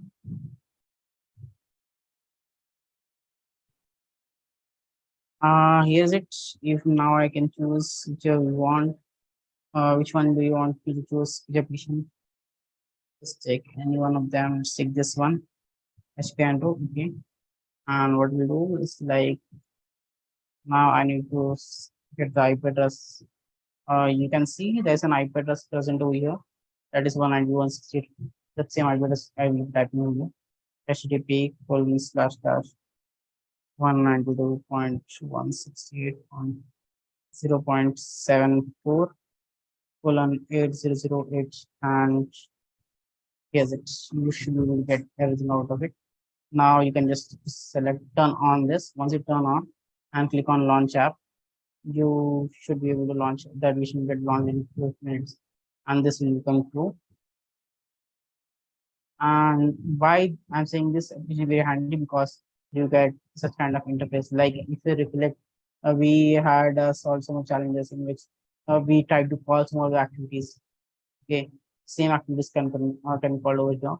Like if you just call this particular activity, and you can just set, if you recollect, we use -a flag to define the action, like what kind of action it need to call, and we use -c for category. We recollect there was a default category, there's a browser category. in the previous video. So whichever we did using CLI, CMD, now we get everything in a drop down. You just need to analyze the manifest file and just click on start activity. Once I click on start activity, automatically the application will get start and you will see the flag. Just take some, just give some time.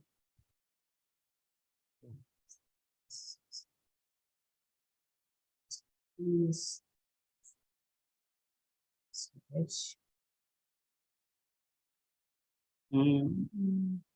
See, just for this one, for example, I'm just clicking on start, just keeping this on. Okay, this category here, it's here activity flag. Once I click on this, I will be getting the flag, but I want to click on it because I want you to activity. Okay, so once I click on this, I will get the flag. So that's it. So this is how we can exploit things. And other whichever we are doing it using CMD, we get everything very handy in the GUI interface. And here, whenever you see that using ADB shell, we just read the shared preferences and everything. So you once we go into the application, you will getting all the shared preferences over here. So this is the like loneliness of this particular application that we get all the things very handy. When we say crypto findings, or we can say key being leaked, there are lots of times the key is getting leaked, and other kind of things that are uh, happening. All the secret key, IV keys and other kind of things get leaked, or we can say presented over here.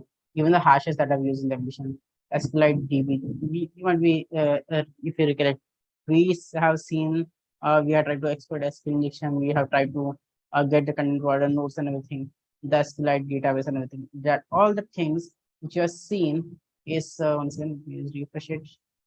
And yes, like I mentioned, after that we get something like application is able to running to once the application starts running, you get the particular thing. And once you get over of it, once can application running. So we need to run this application so that once application is running, this becomes false once it's on. And now the I just close the application and just restarted it once the application gets. Okay, sometimes the application will crash because of which we are not getting this all this data once the application starts running. Okay. Um,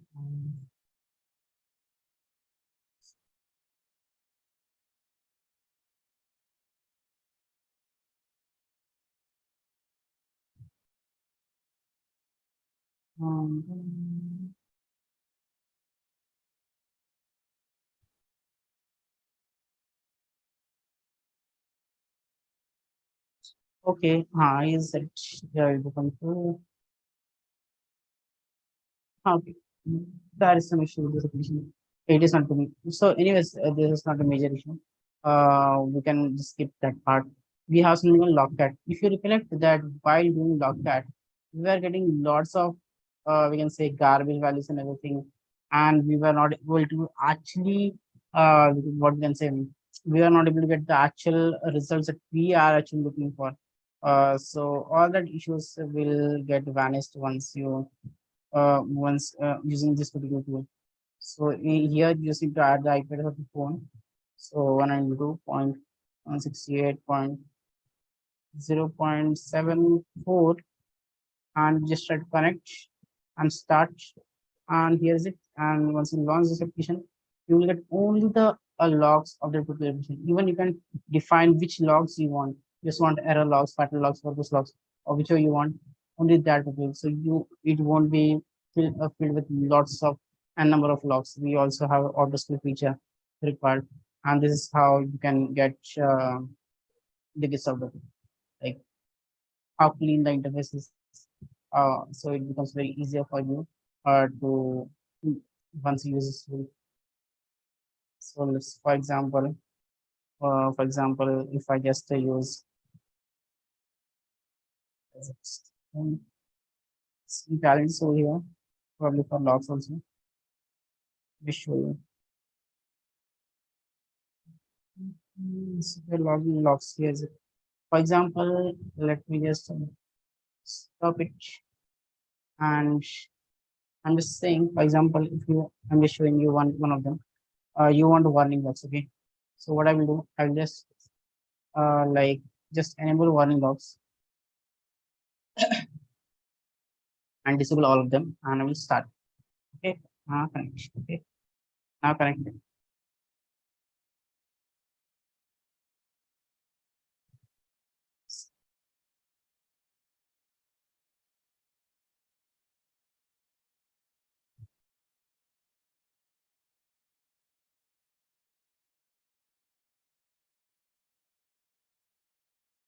I just killed this application. We just start again and then connect.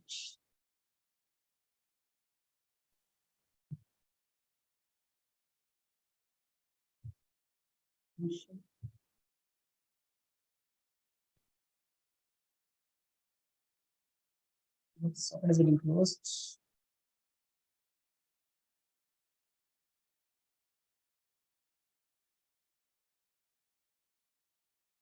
Let me start the application first, then I will start to use it.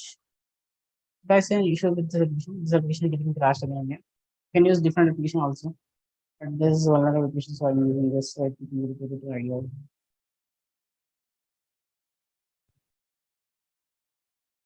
I think this application actually getting crashed. So what I will do, I will use the yeah.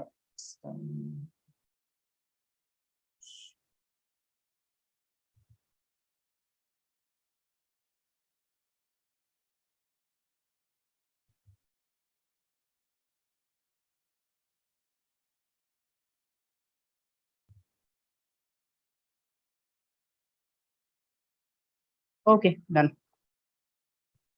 Here's it. Again, this application getting crashed.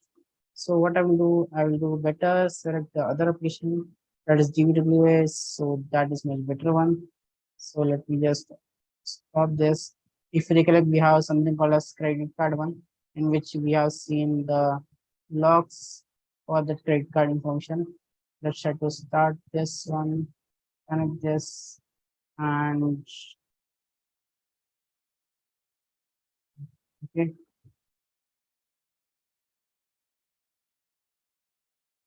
Just refresh this log that. Okay, and if we start the IP address again,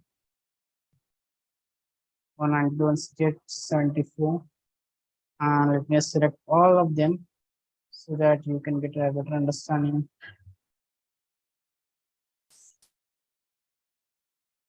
This touch perfect. Here's it, and I'm going to launch the application.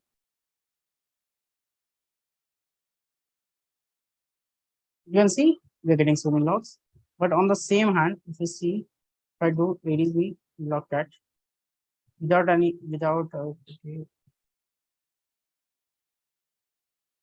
ADB connect, let me connect using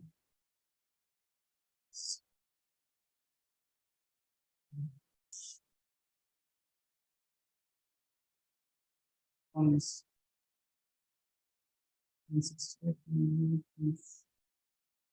It was the IP address 74.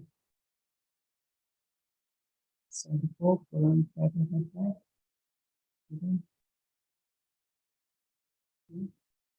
IP address might be different.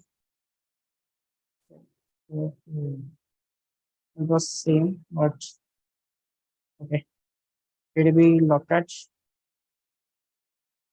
Okay, I'm getting so many logs like this. If I'm doing this, but I'm in so many logs. But what if I do over here? So we are getting very less logs. Okay, so only this many logs we got. On the other hand, we are getting so many logs. This is the difference between this one and this particular one. So once we connect this application, okay, and insecure login, add some kind of values and you can check out.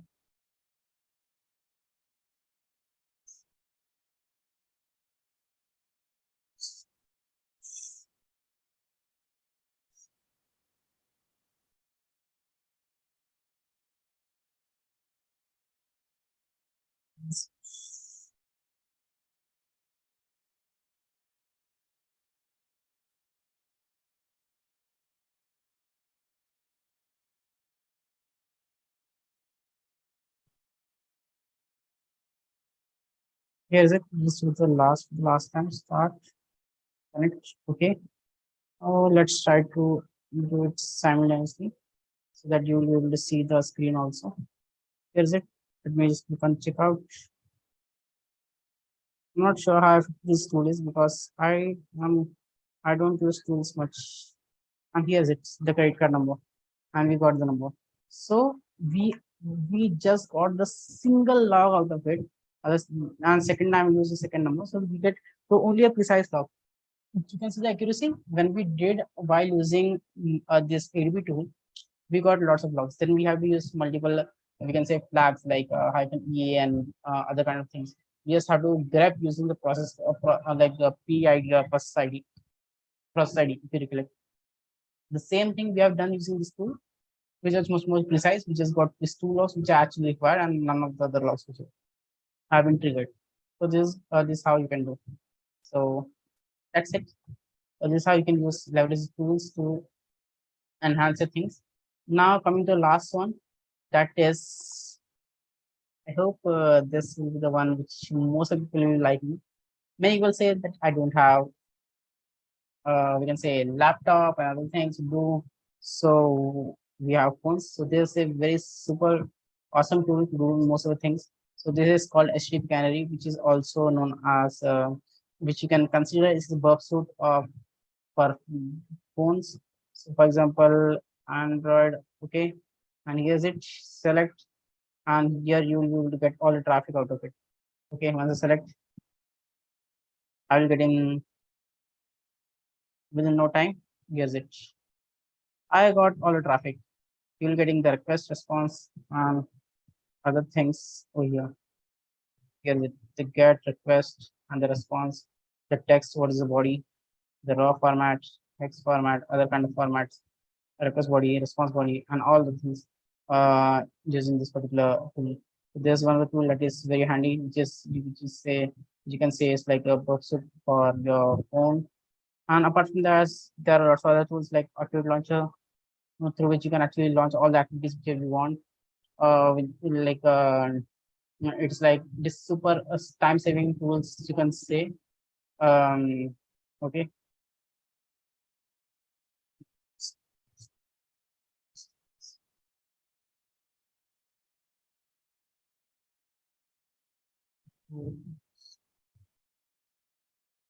Okay, this is a tool where you can launch any activity of your choice. Let's try to Diva. And if you see, if you recollect, we have launched one of the activity called as API credentials. Okay, and here's it. Using this tool, we can do, okay, which was related to billion. For billion, we cannot do anything, but there was something called vendor API credentials, and there's also keys that you leave. There's like how you can automate this tool. So there's one, or there are lots of tools like intent filters.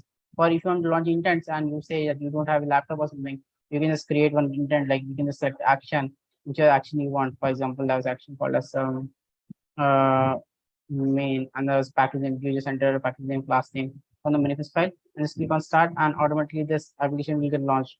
So this is how the intent works. So if you don't have a laptop, you can just use this particular tools like the inspect tool which I mentioned. So whichever you're using in, we can say using laptop, you can do it using Android phone itself.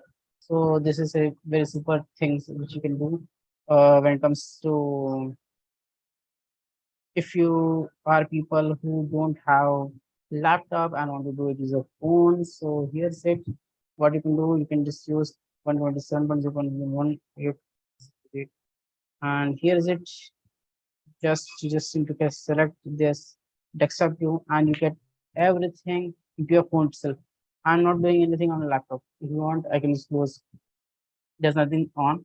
If you want, I can just close this CMD terminals also. Just website, even you can just turn on the website. Everything is closed. Only Zoom thing is enabled. And this is how you can use leverage your phones to use for the pentesting part. And the it might be estimate when internet filter, it will be other thing. For split APK single APK is a tool that through which you can convert the split application single APK. So this is a tool where you can convert all these things. Okay. So apart from that, what do you need more? For changing the map or spoofing map, this is the tool that you can use to spoof your MAC address while doing undercurrent pentesting and other kind of things. Just you can change your MAC address and other things using this particular tool. So here's it, and that's other things. Here's it. You can just randomize your map, change your map, do other things. I use many other things you can do with on over here. So for encryption, decryption, crash logs. When you say that application is crashing, you need to get the crash logs out of it. So this is a tool that you can use to get a crash log viewer. For example, my say see we have seen that this application is crashing lots of time. If you see, okay, and it is crashed once, and you can see logs, what are the crash logs, what are the logs you can read, and help the developer to understand why the application is crashing, why, and other things you're doing. So this is super handy tools in which you don't actually need a laptop and you can do almost all things directly without connecting to your from your phone directly. So and I'm not sure. There are so many tools we can explore. I just try to cover the max as possible. Okay, I hope. And when we say like the most important thing, like we say that APK decompiling. So there's a tool where you can decompile APK, select an APK from an app, and you can just select and you can decompile it, do a manifest, you can generate file and other kind of things over it. Let's try to select. You have options like full edit, simple edit, format edit, Excel, and other kinds of things. You can decode all the files or partial files you need, and here you will get all the strings. You will get files, and you get the smally manifest, Java, each and everything you will get into a phone. So whenever someone says that how to do pentesting phone, you can show him this. So it will take some time, but yeah, here's it. You get the manifest file. You can actually it. I can understand that the visibility is not much good when it comes to Android. If you have a smaller screen size and other things, it becomes very handy. But it is like you can actually do it. It's not like you cannot do it. It will be a bit you need to add some more efforts. But someone who don't have it, they can definitely use such kind of things to like once you click on Smalley over here, just loading, it will completely decompile all the things and convert to Smalley language. So this is good.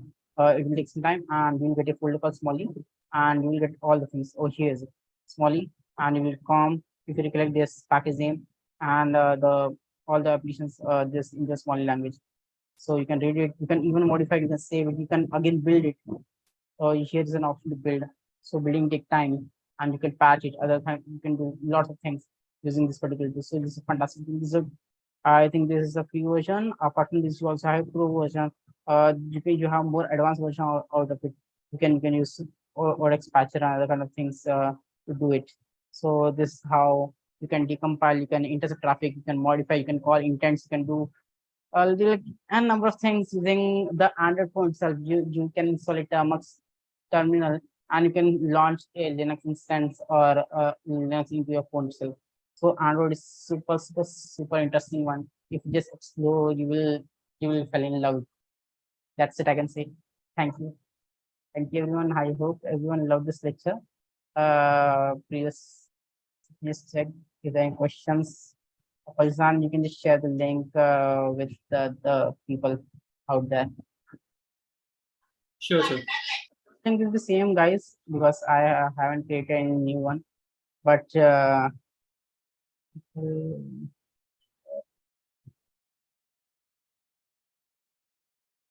if you have questions, then just let me know. Check this out there. So just breaking down in the first lecture, we just try to understand what were the basics, complete basics. Okay. Then we just covered everything from the core perspective in the second lecture. Okay. Second lecture was completely based on the code, like we have seen. Okay. Then this third lecture, I tried to cover something which is in dynamic runtime one, in which we use SPIDA, we use automation. It was like completely which are out of it. But and the last was a bonus one that we just tried to cover everything using Android without actually using a PC. It went back calling activities, marrying apps, compiling, decompiling, rebuilding each and everything towards the Android part. And the last one is this. Like everyone is always. So these are tools that you can use. That is like a lab. That is one. Okay, so this is the entire lab that you can use. This again, it has lots of crazy things that you can see decompiling all the files, Molly, malware analysis, interactive malware analysis, gate report, MIDM patches, and other kind of things over here. So, but this is bit advanced.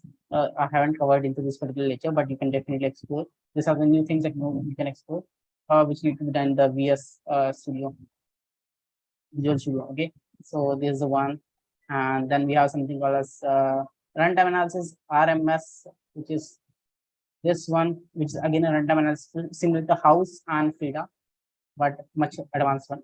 So you can use this one, similar to Inspect, you can say. So again, this is a part of this. You can see Magic Frida. They are even using Magic Frida and Frida Loader. Also used for the iOS part. And then we have like a VM. Obviously, if you are interested in to like alternative for Santoku operating system or something, so then we have Mobile. It's a complete. It is again an operating system that you can they can use. It comes everything pre-installed in it. So again, this is an optional one. But I personally use Parrot as default because I don't want to switch. So when it comes to decompiling, like we have already covered this part, like decompiling using React Native, and for Flutter also we have covered in the previous lecture. This is a very interesting tool, like I mentioned previously. We have many things related to what you can say, people in Java, like Java is a very popular language. But since we have seen, once we decompile, it converts everything to Smalley. And Smalley is like, what is the Smalley? We don't understand Smalley, and people are facing struggles into it. So this is a very interesting tool that helps convert this Java into Smalley. Okay, let me just show you sample example of this.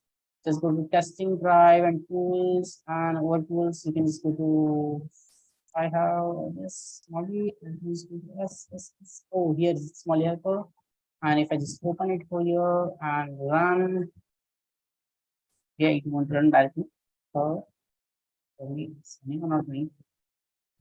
It won't run. So let me just extract it. Have it extracted? No, I don't have it. So let me just extract it. Okay.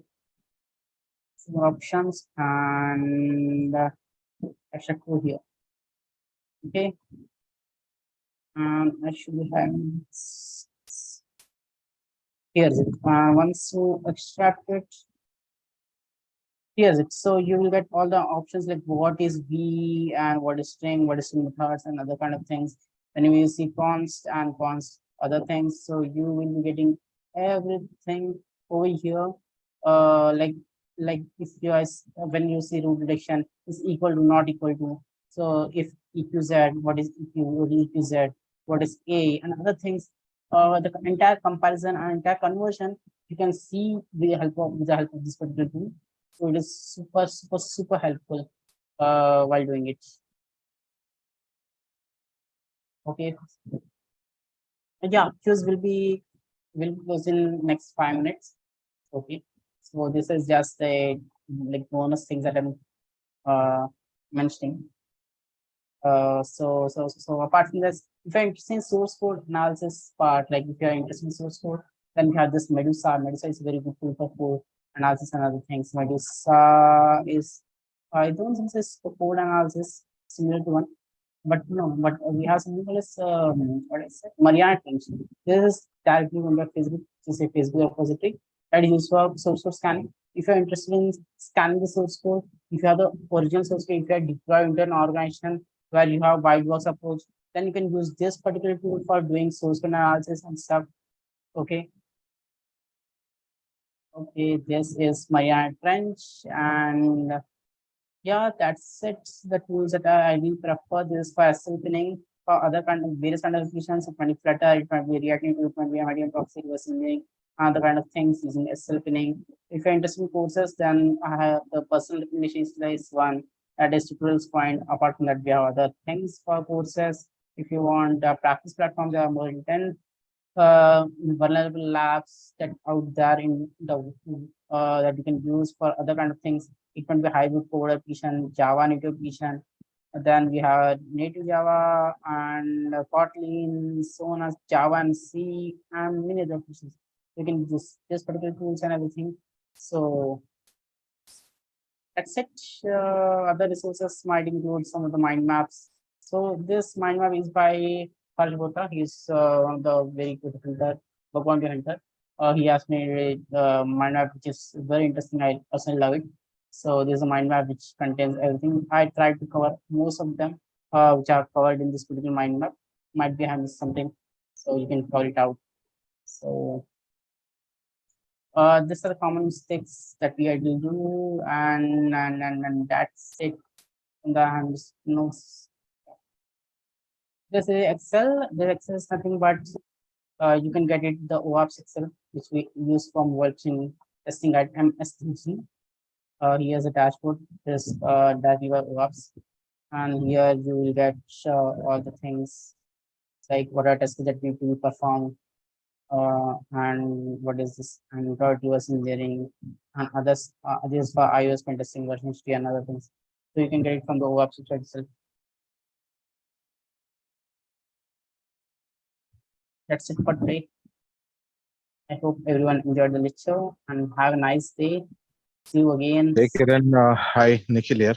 So very good. I have seen a lot of positive feedbacks into the YouTube channel also, and really good. You have covered a lot. So guys, let me tell you, you guys are lucky. He is taking this third session on Android PT for the first time in this batch. Like every batch, they are only having two sessions, but this is the third session basically, which Kiran Kumar sir has taken. So thank you very much, Kiran Kumar sir, for going in so much depth and detail and explaining all the interns uh, about the in-depth knowledge and methodologies of Android pen testing, dynamic, static, and everything with your vast experience and knowledge. Thank you very much. He's also our core team member, is also involved in the strategic decisions of cybersecurity India.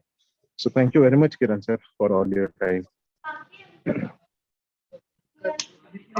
This time we are just we have broken this things into three parts. One is theory, then we are done. We can say code analysis and stuff. Then we have runtime analysis. Sometimes we usually merge both of them, and but this time we tried to do it in a very drastic, different manner. And we also covered the bonus topics today in this particular session, this particular internship batch, that we are trying to cover everything using only Android. Like that, we have seen lots of feedback that we don't have laptop, we don't have PC, we don't have resources. So everyone we today in today's will have an Android phone. So I try to cover in such a manner that even a person who having an Android phone can be able will be able to do a fantastic activity. Okay, have a nice day, guys. See you again. We have one more minute left, and the queues will be closed.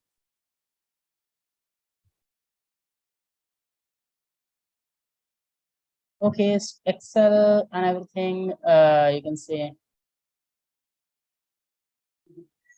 Okay, Excel is something that is OAuth Excel only. There's nothing as such different one.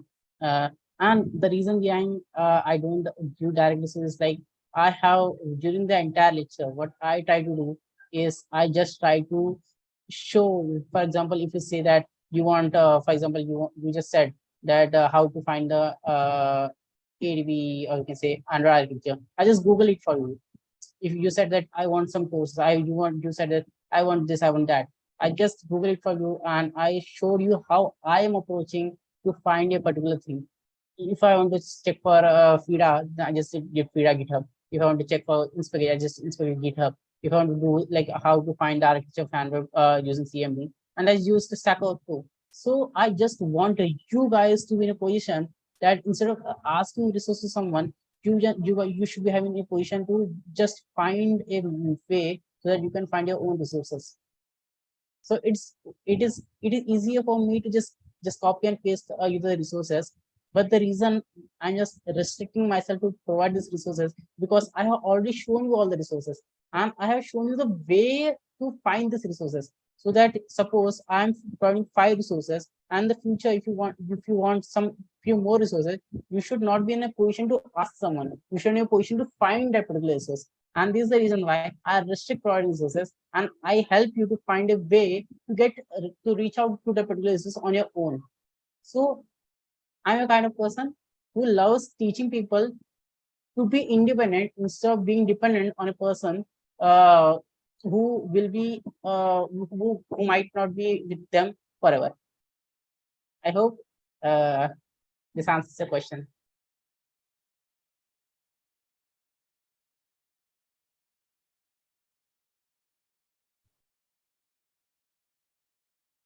Yeah, use the same bro. So guys, use the same because I mentioned like we haven't created this is just for the attendance purpose.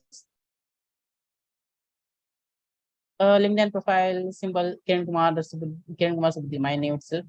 You can just Google my name. If you want, I can just add it in the YouTube link. Just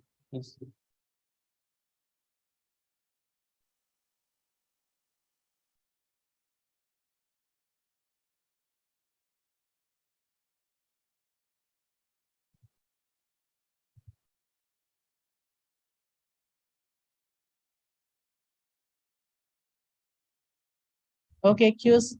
Faizan, please disable the quiz link Yes, sir. because yeah, the time is done. Yes, sir. And please share your LinkedIn's in the chat, sir. I would just drop it over there. Yeah. I just dropped the link, the LinkedIn link in the chat. Okay. I'm just posting the same in the Zoom chat itself. So, Faizan, just you can drop and that's it. We can close the session for everyone. Okay. Bye everyone. Have a nice day.